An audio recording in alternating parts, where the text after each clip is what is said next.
안녕하세요. 매일 새로운 사연을 전하는 읽어주는 사연 라디오입니다. 구독과 좋아요, 많은 공유 부탁드립니다. 오늘의 사연 시작할 안녕하세요. 맞벌이 부부를 하고 있는 결혼 3년 차 여자입니다. 엄밀히 말하면 맞벌이 부부를 하고 있더니 맞겠네요. 최근에 도무지 나아질 생각이 없는 상황 때문에 9개월 전 재택근무로 전환되었고 회사 사정이 나아지지 않는다는 이유로 권고사직 요청이 들어왔어요. 이 사태가 끝난 후 상황이 나아지면 다시 부르겠다는 약속만 굳게 믿고 있는 상태로 기약 없이 기다리고만 있을 수밖에 없었어요. 갑작스럽게 원치 않게 잘 다니고 있던 회사를 못 다니게 된 것보다 집에 있게 되면서 받게 된 스트레스가 너무 크네요. 사실 회사에서 아직도 일을 하고 있었다면 이런 곳에 제 사연 하나 보낼 일 같은 건 당연히 없을 거라고 생각했어요. 출퇴근하는 지하철에서 듣기만 하다가 직접 제가 사연을 쓰게 되다니 정말 상상도 해본 적이 없네요. 해도 너무한 시어머니 때문에 쉬는 동안 집에서 맘고생만 하다가 얼마 전에 그나마 한 번은 되돌려드릴 기회가 있었어요. 그 이야기를 해볼까 합니다. 제가 권고사직을 당한 뒤 얼마 후 뜬금없이 시어머니한테서 먼저 연락이 왔어요. 집에만 있으니까 심심하지 않냐며 신우도 외출했고 집에 어머님밖에 안 계시다고 점심 식사나 하러 오라고 하시더라고요. 여기까지만 들으시면 딱 보기에는 혼자서 침울해 있는 며느리 걱정해주시는 좋은 시어머니처럼 보이지 않나요? 하지만 사실 본심은 그게 아니세요. 사실 시어머니는 결혼하고 나서 제가 전업주부가 되지 않고 계속 회사를 다니겠다고 했을 때 엄청 노발대발하시며 반대를 하셨어요. 처음 회사에서 권고사직 이야기를 들었을 때 겉으로는 내색을 안 했지만 저는 거의 멘붕 상태였거든요. 남편의 월급도 220 정도로 나이에 비해 턱없이 적은 편이기도 하고 아직 갚아야 할 대출도 많았고요. 신랑하고 저 사이에 아직 아이는 없지만 언젠가 생길 아이를 위해 미리 한 푼이라도 더 벌 수 있을 때 최대한 많이 모아두고 싶었어요. 아이가 하고 싶은 게 생겼을 때 경제적으로 여건이 안 되면 아이한테도 미안하지만 저희도 그것 때문에 얼마나 마음이 찢어지겠어요. 그런 생각에 저와 신랑은 못해도 대출금이라도 다 갚은 뒤에 천천히 아이를 가질 계획이었어요. 그때가 되면 직장을 그만두고 아이 뒷바라지 해주는 전업주부를 할 생각도 있었는데 예상하지 못한 실직에 적잖이 당황했었어요. 시어머니는 권고사직을 당한 저의 이야기를 처음 들으셨을 때 위로는 못해줄 망정 너 내가 그럴 줄 알았다. 결혼했으면 여자가 집에서 애나 키워야지 무슨 일을 한다고 그러냐? 이참에 그냥 빨리 아이나 만들어서 다시 출근할 생각 말고 애나 키워라. 이런 식으로 이야기를 하셨어요. 아무튼 그 일이 있고 나서 저한테는 그런 사소한 말들이 큰 상처로 남아 안 그래도 멀게만 느껴졌던 시어머니인데 그런 시어머니가 난데없이 점심 식사를 하자고 부르셨으니 더욱 더 불편하고 가기 싫어졌어요. 어떻게든 피할 방법을 찾았지만 별다른 변명거리가 떠오르지 않더라고요. 결국 마스크 꽁꽁 싸매고 시댁으로 출발했어요. 시댁은 저희 집에서 그렇게 멀지 않은 거리에 있습니다. 지하철을 한 번 갈아타기는 하는데 그래도 역 7개만 지나면 되거든요. 택시를 타도 10,000원 안짝으로 나와요. 그래도 암만 시어머니가 먼저 부르셨어도 택시비라도 아껴서 배달 음식이라도 하나 시켜드리려고 지하철을 타고 갔습니다. 도착하자마자 시어머니는 대뜸 왜 이렇게 빨리 왔냐며 대번에 혹시 택시 타고 온 거냐고 물어보시더라고요. 지하철 탈 때부터 환승하는데도 열차가 빨리 도착해서 그랬다고 대답하니 의심쩍은 눈초리로 저를 쳐다보셨어요. 이미 저를 맞아주셨을 때부터 쌀쌀맞은 표정이셨는데 그렇게 보자마자 기분 나빠하실 거면 뭐하러 부르셨는가 싶더라고요. 그래도 최대한 참으면서 식사는 뭘 드시고 싶냐고 여쭤보고 짜장면이랑 탕수육이라도 하나 시켜드릴까요? 하고 물어봤어요. 시어머니는 그 말에 너는 이제 돈도 못 벌면서 무슨 탕수육 소리를 하고 있느냐면서 밥 차려줄 테니 식탁에 앉아있으라고 하시더라고요. 점심 식사하자고 부르셨는데 냉장고에서 밑반찬 몇 개 꺼내서 식은 밥 전자레인지에 대충 데우시더니 식탁 위에 올려주셨어요. 밥은 언제 하신 건지 누래져서 냄새까지 올라왔어요. 뭐하러 부르신 건가 싶었던 게 시어머니는 벌써 식사를 하셨다고 저만 먹으라고 하더라고요. 저 혼자 밥을 먹고 있는 내내 시어머니는 제게 따로 아무런 말도 하지 않으셨어요. 밥을 다 먹어갈 때쯤에나 되어서 시어머니가 제 회사에서는 무슨 연락이 있었느냐고 물어보시더라고요. 기다리고는 있는데 아직 아무 소식 없다고 말씀드렸죠. 시어머니는 먼저 그렇게 물어보셔놓고는 제 대답이 만족스럽지 못했던 건지 또 아무 말씀 없으셨어요. 정적은 제가 식사가 끝나도 계속 이어졌어요. 시어머니는 거실 소파로 가서 앉아 텔레비전을 켜셨고 저도 먹은 거 설거지를 하고 와서 한 칸 건너 자리를 비워두고 소파에 앉았죠.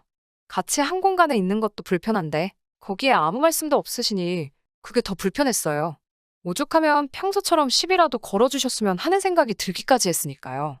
시계를 보니까 신랑이 퇴근할 시간이 한참 남았었는데 그래도 그걸 핑계 삼아서 자리에서 일어났어요. 같이 밥 먹자고 부르셔놓고는 저만 오래돼서 누래진 밥 주시고 진짜 왜 부르신 건가 싶었으니까요. 남편 퇴근할 시간이 다 되어가지는 않았지만 저녁을 준비해야 된다는 이유로 이제 그만 가봐야겠다고 말씀드리고 일어났어요. 시어머니는 잠깐만 기다려보라며 줄 게 있다고 하시더니 베란다로 들어가셨어요. 시어머니는 베란다에서 나오시면서 안쪽이 살짝 비치는 하얀색 반투명한 비닐봉지를 들고 나오시더라고요. 희미하게 비치는 봉지 안에 들어있던 건 이빨로 베어문 자국대로 분홍빛 과육이 듬성듬성 남아있는 누가 봐도 다 먹고 버린 수박 껍데기였습니다. 베란다에 두신 지는 한참 된 건지 봉지 안에 새까만 깨알 같은 게 이리저리 날아다니는 게 초파리까지 생겨있더라고요. 줄 게 있으시다더니 음식물 쓰레기를 들고 나오시길래 처음엔 뭔가 싶었지요. 집에 가는 길에 버리라는 건가 싶어 봉지를 받으면서 제가 대신 버려드릴까요? 했더니 시어머니가 오늘 저를 부른 본심을 드러내셨어요. 이걸 아깝게 왜 버리냐면서 어제 먹고 남은 건데 텔레비전 보니까 수박 껍데기로 찌개 끓여 먹으면 아주 맛있다고 들었다 하셨어요. 그리고는 저보고 그걸 가져가서 집에서 찌개를 끓여 먹으라는 것 아니겠어요? 이빨 닿은 부분을 다 제거하고 반찬통에 정갈이 담아주셨다 해도 가져갈까 말까 한 것을 초파리가 윙윙 꼬여 있는 상태로 봉지째 주면서 대뜸 그걸로 또 찌개를 끓여 먹으라니 누가 그걸 가져가고 싶겠어요? 그래서 아니라고 신랑하고 오늘 같이 해먹으려고 사놓은 밀키트가 있어서 필요가 없다는 식으로 돌려서 대답했어요. 그러자 시어머니가 대번에 누가 아들 먹이라고 주는 건 줄 아느냐며 저보고 내일 점심에 해먹으라고 주는 거라 하시는 거예요. 저는 제가 잘못 들었나 싶어서 네? 그게 무슨 말씀이세요? 하고 대답했지요. 이어지는 시어머니의 대답에 저는 할 말을 잃고 말았습니다. 보아하니 회사에서는 돌아갈 가망도 없이 완전 잘린 것 같은데 이제 돈도 못 벌게 된 지도 한참 지났는데도 아직도 아이 소식도 없지 않느냐고 말하시면서 아들이 혼자서 힘들게 벌어오는 돈을 제가 흥청망청 쓰고 있다는 듯이 이야기하더라고요. 회사 다닐 때보다 살도 뒤룩뒤룩 쪄가지고 안 봐도 제가 집에서 아들이 벌어온 돈으로 놀고 먹으며 뭘 하고 있는지 뻔히 보인다고 몸소 절약을 실천할 수 있게 자기가 저를 도와주는 거라 하시더군요. 마음 같아서는 점심때마다 딴짓 못하게 시가로 불러 식사를 하고 싶지만 매번 시어머니가 며느리 밥상 차려주는 것도 웃기지 않느냐며 차라리 이참에 절약하며 사는 법을 가르쳐 줄 테니 잘 배우라고 하셨어요. 정말 어이가 없었습니다. 말이 끝나자마자 수박 껍데기가 담긴 봉지를 저에게 쭉 들이미는데 지하철 타고 가야 하는데 이걸 어떻게 들고 가냐고 신랑이 출근할 때 차를 가져갔으니 퇴근길에 들려서 가져오라고 시키겠다고 했어요. 시어머니는 완강하게 가져가지 않겠다고는 제 말에 혀를 찢찢 차시면서 됐다고 대답하셨습니다. 네가 온 김에 가져가는 게 맞지. 고작 이런 것 때문에 바쁜 우리 아들 오라가라 할 수가 없다며? 시어머니 알기를 아주 우습게 안다고. 제가 안 가져가면 버릴 테니 이리 달라고 하시더라고요. 어차피 버릴 거면 음식물 쓰레기가 맞다는 거고 시어머니 본인도 수박 껍데기로 찌개를 끓여 드실 생각이 없어 보였는데 그럴 거면 당최 저한테 왜 주시려는가 싶었어요. 지하철을 타러 가려니 여기까지 100마리는 되는 것 같고 안 그래도 더웠던 날에 짜증까지 나니 몸에 열이 확 올라서 그냥 지나가는 택시를 잡아 집으로 돌아왔습니다. 신랑이 퇴근하면 이 사실을 낱낱이 말해서 시어머니가 앞으로 제게 이런 식으로 하지 못하게 해달라고 하려고 벼르고 있었어요. 신랑이 퇴근하고 들어왔는데 문을 쾅 하고 닫고 들어와서는 저에게 대번에 화를 내더라고요. 자초지종은 듣지도 않고 시어머니가 전화로 선수를 치신 건지 너는 우리 엄마가 우습게 보이냐면서 화를 내더라고요. 생각지도 못한 남편의 반응에 시어머니가 대체 내가 뭘 주신지 아느냐고 한마디 따져 물었죠. 돈도 못 버는 게 집에서 밥만 축낸다고 먹다 버려서 초파리가 들끓고 있는 수박 껍데기로 찌개를 끓여 먹으라 주셨다고 하니 남편도 그 말에 할 말이 없었는지 아무 말도 잊지 못하고 부들거리고만 있었어요. 그렇지만 저에게 또 바로 사과하자니 그건 남편에게 자존심이 허락을 하지 않았는지 저에게 다시 화를 내면서 말했어요. 시어머니가 걱정해서 신경 써주신 건데 아무리 싫어도 그렇지 신경 써서 주신 걸 됐다고 면전에다 대고 싫다고 하는 게 맞냐고 그거야말로 우리 엄마 성의를 무시한 게 아니냐며 끝까지 제 입으로 제가 잘못했다고 말하는 꼬라지를 보고 싶은가 싶더라고요. 그래서 그렇게 수박 껍데기가 좋으면 너가 가져와서 실컷 처먹으라고 말하고 저도 남편이 했듯이 문을 부서져라 닫아버리고 방 안에 틀어박혔습니다. 그렇게 한동안 신랑하고는 말 한마디 주고받지 않고 지냈어요. 암만 시어머니와 있던 일이라도 지 마누라가 부당한 일을 당했는데도 고집을 부리면서 끝까지 저만 잘못한 거고 시어머니는 아무 잘못 없다고 일관하는 모습이 너무 화가 나더라고요. 어디다가 풀 곳도 없고 저도 원치는 않았지만 친정엄마한테 전화해서 이 사실을 이야기했어요. 시어머니와 작은 마찰이 있을 때 이런저런 사건들을 친정엄마에게 이야기했더니 저보다 더 분개하시고 괜히 결혼을 허락했다며 스트레스 받으시면서 마음고생을 하셨거든요. 또 이런 일로 스트레스 받으실까 싶어 친정엄마한테는 되도록 시어머니와 있던 일을 말하지 않으려고 했는데 친정엄마는 역시나 그날의 사건을 가지고 미친 거 아니냐며 치를 떠셨죠. 엄마가 좋은 생각이 있다고 말하시고는 연락을 끊으셨어요. 그 후로 몇 일이 지난 어느 날이었어요. 친정엄마가 저한테는 따로 연락도 없이 서울로 올라오셨더라고요. 미리 말해주셨으면 터미널까지 마중을 나갔겠지 않았냐고 하니 저도 미리 알았으면 안 되는 일이었다고 하면서 양손 가득 들고 오신 아주 특별한 식재료들을 꺼내시더라고요. 엄마한테 이게 다 뭐냐고 했더니 넌 보고만 있으라고 말하고 주방으로 들어가셨어요. 한참 동안 주방에서 왔다 갔다 하시면서 음식을 하시는데 왜소한 체구에 엄마가 그렇게 듬직해 보였던 적이 또 없었네요. 저녁 7시쯤 신랑이 퇴근을 해서 돌아왔어요. 예정에도 없던 친정엄마가 신랑을 반겨주니 엄청 당황하더라고요. 친정엄마는 신랑한테 얼마 되지도 않는 돈 벌어오느라고 이 시간까지 아주 고생이 많다고 뼈가 있는 한마디를 하시며 반겨주시더군요. 신랑이 당황해서 어버버거리고 있는데 엄마가 푼돈 버느라 고생하는 우리 사위 맛있는 저녁이나 한번 대접해보려고 솜씨 한번 발휘했다 하셨어요. 식탁에 앉은 남편은 제 눈치만 보면서 안절부절 못하고 있고 엄마는 일단 이걸로 속 좀 따뜻하게 하라고 닭죽을 내왔어요. 신랑이 식탁 위에 올라온 닭죽을 보더니 표정이 서서히 굳는 게 보이더라고요. 엄마가 준비한 첫 번째 스페셜 요리였어요. 그냥 보기에는 평범한 닭죽이지만 거기엔 먹다 남은 치킨뼈가 몇 개씩 꽂혀 있었어요. 물론 닭죽은 따로 정성스레 끓이신 거예요.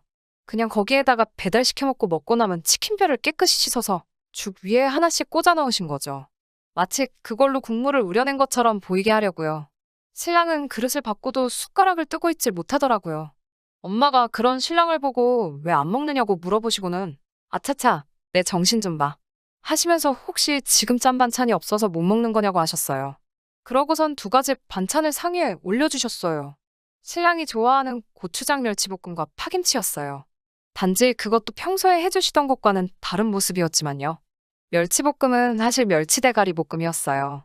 멸치 똥 떼면서 따로 모아놓은 멸치대가리만 가지고 따로 해주신 거예요. 손질하신 제대로 된 멸치로도 따로 멸치볶음을 해주셨고 그건 나중에 저희 먹으라고 냉장고에 숨겨서 넣어두셨어요. 파김치는 얼마 전에 친정엄마가 집에서 파김치를 담그고 나서 오늘을 위해 파뿌리만 따로 모아두셨다고 하더라고요. 그걸 오늘 가져오셔서 새로 빨갛게 묻혀놓으신 거예요. 하지만 행여나 먹다가 돌이라도 씹을까봐 제가 보는 앞에서 파뿌리 하나하나씩 정성스레 씻으신 거였어요. 엄마가 할 때 그건 저도 하나 먹어봤는데 생각보다 엄청 맛있더라고요. 표정이 일그러져 음식 한 술 못 두고 이러지도 저러지도 못한 채 당황하고 있는 신랑을 보니까 속이 뻥 뚫리더라고요. 어머니는 왜 한 숟가락도 뜨지 않는 거냐며 아직 메인 메뉴가 남았다고 하시고 갈비탕을 올렸습니다. 이것 또한 똑같이 LA 갈비를 사오셔서 살코기 부분만 따로 발라내고 뼈와 뼈에 붙어있는 살만 모아서 따로 끓이신 갈비탕이에요. 고기는 따로 양념을 재워두셔서 냉장고 구석에 숨겨두셨고 모레쯤에 간이 잘 배면 그때 구워 먹으라고 하셨어요. 겉보기에는 진짜 남은 음식으로 만든 것처럼 보여서 그런가? 이건 역시 한술 뜨지도 못하고 어쩔 줄 몰라 하는 신랑을 두고 엄마가 한마디 하셨어요. 육해공이 한 상에 다 올라온 진수성찬인데 어찌 밥을 먹지 않고 있느냐고 물으시면서 혹시 시댁에 계신 부모님 생각에 못 먹고 있느냐고 물어보셨어요. 식탁에 차려놓은 음식을 다시 냄비에 부으시더니 친정엄마는 남편에게 사위가 그렇게 효자인지 몰랐다고 그 벌이로 시댁에 용돈하기도 힘들 텐데 이참에 자기가 한 상 차려놨으니 시댁으로 음식들 싸가지고 가서 같이 먹자고 하셨어요. 그렇게 아무 말도 못하고 있는 신랑 데리고 시댁으로 쳐들어갔습니다. 차 안에서 저보고 도와달라는 식으로 저를 쿡쿡 찔러대는데 저는 일부러 모르는 척 했어요. 시댁에 도착해서 초인종을 누르니 남편은 문 앞에서 안절부절 못하고 있더라고요. 시어머니도 문 열어주고 깜짝 등장한 우리 엄마를 보더니 무슨 일인가 당황하셔서는 돌처럼 굳어 계셨어요. 친정엄마는 시어머니께 사위 생각이 나서 음식 좀 해봤는데 사위가 워낙에 효자인지라 사돈어른 생각이 나서 숟가락을 못 두고 있더라며 그래서 다 같이 먹으러 왔다고 하시면서 문 앞에 서 계신 시어머니를 밀치고 안으로 들어왔어요. 조금씩은 음식들을 다시 데워서 상위에 하나씩 올려주시는데 시어머니고 시아버지고 음식들 비주얼을 보더니 말을 잇지 못하고 이게 뭔가 쳐다만 보고 계시더라고요. 저는 엄마가 조리하는 과정을 다 지켜봤기 때문에 맛있게 먹을 수 있었어요. 보기에만 음식물 쓰레기를 재활용한 듯한 음식이었지. 전부 정성스레 준비하셨고 맛도 좋아서 먹는 데는 아무런 지장이 없었거든요. 저랑 친정엄마는 신랑을 포함한 시댁 식구들 밥 한 술도 못 두고 멀뚱멀뚱히 지켜보는 가운데 상위에 차려진 음식을 전부 다 끝냈어요. 그리고 친정엄마가 입을 열으셨죠. 다 깨끗한 재료로 만든 거고 못 먹을 거 드린 거 아니라면서 음식들은 전부 깨끗한 재료들로만 만든 거라 설명해 주셨어요. 당장 사부인도 재활용된 재료로 만든 듯한 음식을 못 드시는데 그깟 돈 얼마 못 번다고 음식물 쓰레기로 반찬해 먹으라고 주신 건 해도 너무하신 거 아니냐고 따지셨어요. 직장을 잃은 게 제가 아니라 사위였다고 해도 음식물 쓰레기를 먹으라고 주지는 않으실 테지요? 그러니 앞으로 이런 식의 일로 제 딸한테 연락받는 일은 없었으면 좋겠습니다. 하고 말씀하셨어요. 친정엄마의 출동에 시어머니는 꼼짝도 못하고 꿀먹은 벙어리 마냥 대답도 못한 채로 저희가 보는 앞에서 친정엄마가 해주신 음식을 뜨셨어요. 저희가 집에 돌아가는 길에 시어머니께서 저희 엄마를 따로 불러서 죄송하다 사과하시고 저한테도 미안하다고 짧게 한마디 하셨어요. 그때 일로부터 벌써 4개월이나 지났어요. 먼저 다니던 회사에서는 끝내 연락이 오지 않았지만 저한테 몇 군데 회사에서 먼저 같이 일해보고 싶다는 스카웃 제안을 받았습니다. 심지어 그때보다 월급도 더 많이 받게 되었어요. 신랑에게는 이제 제가 신랑보다 2배 가까이 벌게 되었는데 이참에 신랑에게 너가 전업주부를 하는 게 어떻겠냐고 적어도 음식물 쓰레기로 점심을 때우라고 하진 않겠다고 장난식으로 이야기를 합니다. 남편은 그때 생각을 하면 아직도 소름이 돋는다고 경기를 일으키며 장난치지 말라고 말해요. 물론 이 사건들이 시어머니 자존심을 건드렸는지 요즘은 따로 저를 부르시거나 연락하는 일이 없기는 한데 차라리 그렇게 안 보고 지내니까 오히려 마음은 더 편하네요. 신랑도 그날 이후로 제 눈치를 보고 있고요. 모자란 것도 없는데 매번 시댁에 당하고만 살다가 친정엄마 덕분에 기펴고 살 수 있게 되어서 너무 좋습니다. 이래서 다들 친정엄마, 친정엄마 하는가 봐요. 긴 이야기 들어주셔서 감사합니다. 오늘의 사연은 여기까지입니다. 구독과 좋아요, 알람 설정해주시면 앞으로 더 좋은 사연으로 찾아오겠습니다. 감사합니다.